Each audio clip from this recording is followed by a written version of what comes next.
politólogo y director de patamaria.com, Juan de la Puente, con nosotros. Juan, bienvenido. Un gusto, buenas noches. Acaba de aprobar el Congreso una acusación constitucional contra el presidente Castillo que deberá remitirse, entre otros, al Ministerio Público, que probablemente engorde el expediente fiscal que ya tiene bastante gordo el señor Castillo y además personas vinculadas a él, de su entorno. ¿Esta situación hasta cuánto más crees tú que va a dar? Es decir, un presidente que no se le ha visto mucho en estos días, valgan verdades, y un Congreso que es como la oposición que Castillo necesita, ¿no? Entonces ambos se necesitan y el país en el medio. ¿Tú qué piensas?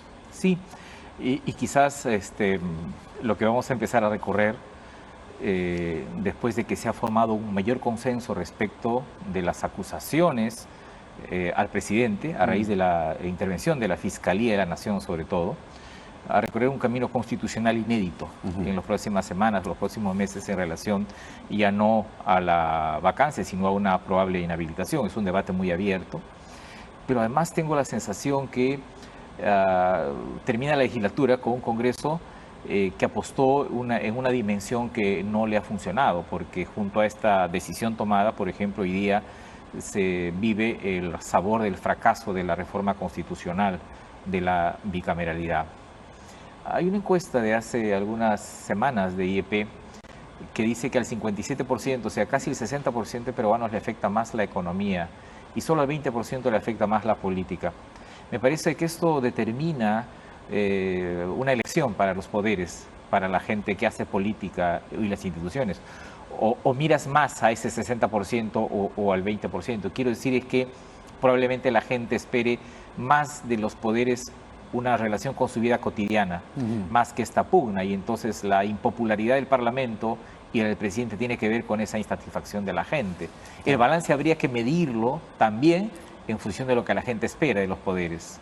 ¿Cuál es para ti en este momento el grado de legitimidad del gobierno a la luz de las denuncias y las acusaciones que van envolviéndolo al propio, van envolviendo al propio gobierno, van envolviendo al presidente, envuelven a tres personas que están prófugas de la justicia, Samir Villaverde en el medio?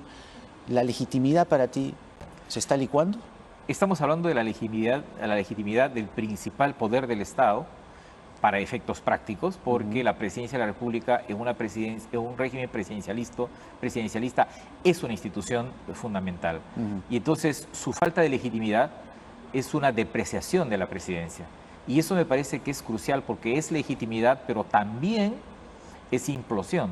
Entonces vivimos una reducción de la capacidad operativa, de la confianza y de la legitimidad de la presidencia. O sea, no solo es legitimidad, es también actividad, es también preponderancia, es también autoridad. El artículo 112 de la Constitución, desde 110 al 112, diseña a un presidente como jefe del Estado, en el sentido que representa a la nación, no en el sentido clásico del protector romano, sino del que protege al país, que es una especie de padre de la nacionalidad del país. Eso está en discusión, pero ya no solo en términos morales y éticos, sino en temas operativos, y eso es una especie de déficit para la democracia peruana hoy día. Y el Congreso, para ti, francamente aquí cuando nos ocupamos, digamos, de los revuelos que envuelven al presidente, es inevitable mirar al Congreso con la cantidad de barbaridades que se han hecho. Lo del baño ha sido un escándalo, ¿no? Han tenido que retractarse ahora por la vergüenza pública. Lo mismo, el grado de legitimidad del Congreso para ti. Hay un festival conservador en el Perú que se escenifica en el Parlamento con sucesivas medidas conservadoras que conspiran contra su legitimidad. Y creo que ha perdido el Congreso la oportunidad de convertirse en un poder pacificador, ordenador, vigilante. Porque frente al desorden del Ejecutivo y las cosas que el Ejecutivo nos presentaba como déficit, estos vacíos, el Congreso pudo erigirse en un cuerpo, en una institución que asegure, que haga más predictible la democracia, y no, se convirtió en un Congreso que empezó a legislar en la madrugada, con giros, con sorpresas, con leyes vindicantes, Y entonces me parece que ha perdido una enorme oportunidad. La manera como está terminando este año el Parlamento, la legislatura grafica eso. Tiene oportunidad el Parlamento en el nuevo periodo para convertirse en un Parlamento más cooperador y vigilante al mismo tiempo, porque el diseño del Perú no es de una separación de poderes frontal, es lo que los italianos llaman el indirizzo político, o sea, es separación y cooperación, solo que el Parlamento ha hecho muy poco de cooperación y creo que el país esperaba un poco más, ¿no? Que sea menos vindicante. ¿Por dónde ves tú el relevo en la mesa directiva? Porque hoy se han reportado sorpresas en Alianza para el Progreso. Gladys Echaíz ha dejado el partido de Acuña. Héctor Acuña, el hermano, que metió un documento con fecha 11 de julio, pero era el 9 de junio o algo así, quería ser el presidente o el que encabece la lista, tampoco, se va. Rumores de que se va Salguana, se va también Quiabra. ¿Cómo ves tú ese movimiento de fuerzas, ese despliegue de fuerzas? Un parlamento con 12 bancadas evidentemente va a parir, va a dar a luz una mesa directiva ahora mucho más débil y quizás mucho más preso de las bancadas más grandes. Claro. Es decir, la bancada fujimorista mantiene su capacidad operativa, 24 miembros, entonces podría ser que lo que se está licuando es el llamado centro parlamentario. Claro. Y ese centro parlamentario de algún modo era una especie de freno frente a la incapacidad del Congreso y la incapacidad del Ejecutivo. Eso no tendríamos.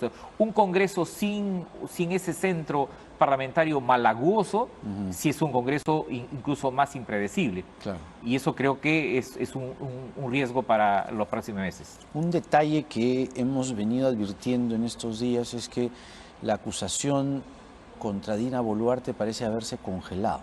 Parece que se ha congelado o está por lo menos en cuarto intermedio, como dirían los congresistas, pero ¿tú crees que hay o se está gestando un consenso para, en la eventualidad de una inhabilitación del presidente Castillo, Dina Boluarte logre consensuar con las diferentes fuerzas y ser la primera presidenta mujer del Perú? De lo que yo he apreciado, cuando el Congreso necesita votos para defenderse, organizarse, supera los 70 votos y podría superar los 80.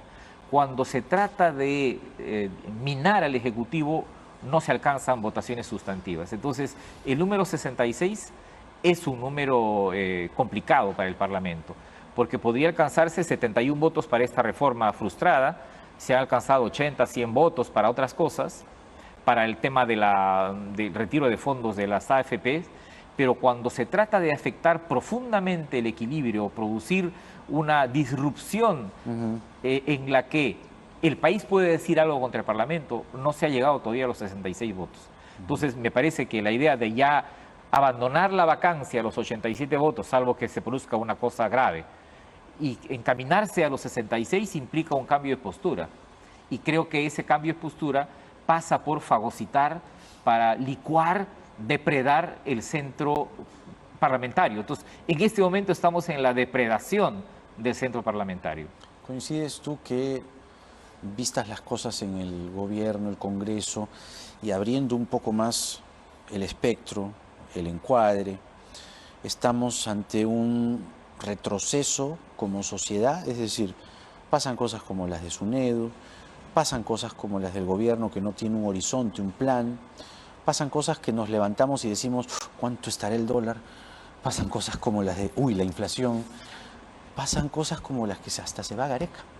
Entonces, ¿tenemos un retroceso para ti? ¿Estamos yendo hacia atrás?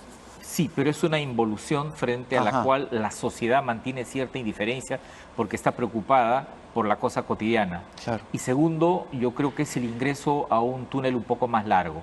Creo que la crisis peruana podría tener entre 6 u 8 años de vigencia. Estamos entrando a un túnel muy oscuro, es decir, no creo que en las condiciones de esta crisis las salidas estén a la vuelta. Claro. Y si sumamos los 6 años de crisis que tenemos desde julio del año 2016, vamos a tener un proceso muy largo. Digo esto porque los actores políticos nos venden la idea de que la solución podría estar mañana y a la vuelta de la esquina, y tengo la sensación que esta crisis no solo es profunda, sino que también será larga Y entonces va a requerir mucho diálogo político y mucha cintura para salir de esto.